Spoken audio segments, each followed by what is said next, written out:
Bonjour à tous et bienvenue sur C'est quoi mon métier, une émission Média.Figaro, l'occasion de découvrir les différents métiers de la régie et de mieux comprendre notre organisation et ses enjeux. Aujourd'hui, nous recevons Sandra Da Silva. Salut Sandra. Salut Axel. Donc toi Sandra, tu es arrivée il y a 4 mois il me semble, C'est ça. En tant que responsable éditoriale au sein de l'équipe Les Ateliers, donc l'équipe d'Anne-Sophie Nectou. Est-ce que tu peux nous expliquer un petit peu mieux ton métier, puisque je pense que tu n'as pas à travailler avec chacun d'entre nous au quotidien. Est-ce que tu peux nous éclairer un petit peu sur le métier? Bien sûr. Alors en fait, pour t'expliquer, j'ai un poste un peu transverse. Je travaille à la fois avec la gestion de projet. Donc quand on reçoit un brief du client, pour expliquer tout ça en détail, je me charge de la stratégie éditoriale, de la conception de la ligne éditoriale et potentiellement de la proposition de sujet. On permet ainsi aux clients de vraiment savoir concrètement ce qu'on va apporter sur le Figaro ou sur nos différents supports que sont le Madame Figaro, CCM Benchmark. À côté de ça, je choisis également les pigistes qui vont réaliser cette mission. C'est un point important parce que ça rassure notre client. Ça permet de savoir vraiment quel type de contenu on pourra produire, quel type d'articles ils ont pu faire auparavant. Et ça le rassure énormément. Ensuite, je travaille également avec l'équipe de production. Je me charge du recrutement des pigistes en fonction du support, s'il s'agit de print ou de digital, et bien sûr de la ligne éditoriale du support.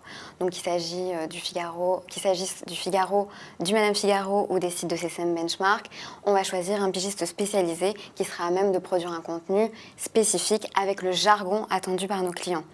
Ensuite, je vais me charger des allers-retours, parce qu'il y a potentiellement des corrections à faire sur chaque article, sinon ce serait trop simple. Et ensuite, j'accompagne tous les chefs de projet dans ces allers-retours avec le client, pour être bien sûr que ce que nous produisons correspond à leurs attentes.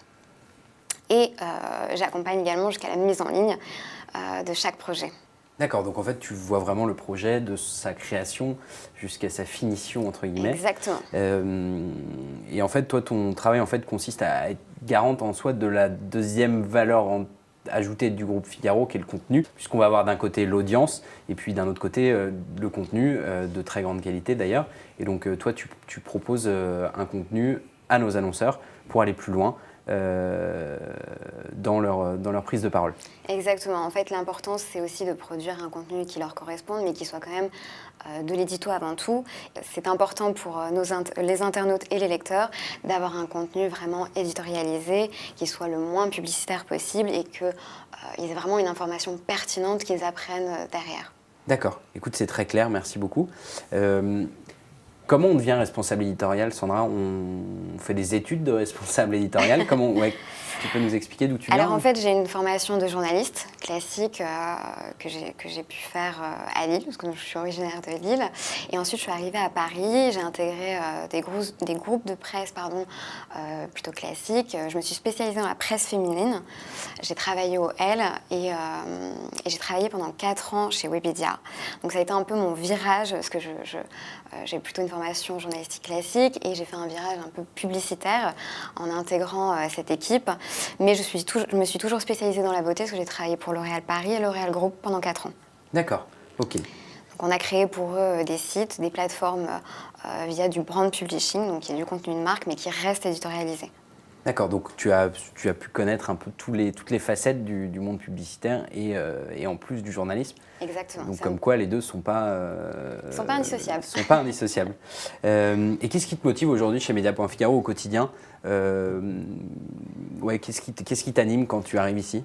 Alors avant tout, l'équipe. Je pense que c'est très important d'avoir une équipe dans laquelle on se sent bien, qui est dynamique et voilà, on a envie d'avancer ensemble, à la fois de satisfaire nos clients, mais d'avoir un contenu de qualité, c'est très important pour nous. Et d'autant plus pour moi, parce que je veux vraiment qu'on trouve le juste milieu entre le journalisme et la publicité. Donc c'est vraiment un objectif pour 2017, de créer du contenu de qualité, mais qui nous corresponde à tous. Ça, c'est un beau défi. C'est un beau défi. Merci beaucoup Sandra. Et à très bientôt. Au revoir à tous et merci beaucoup de nous avoir regardés. À bientôt.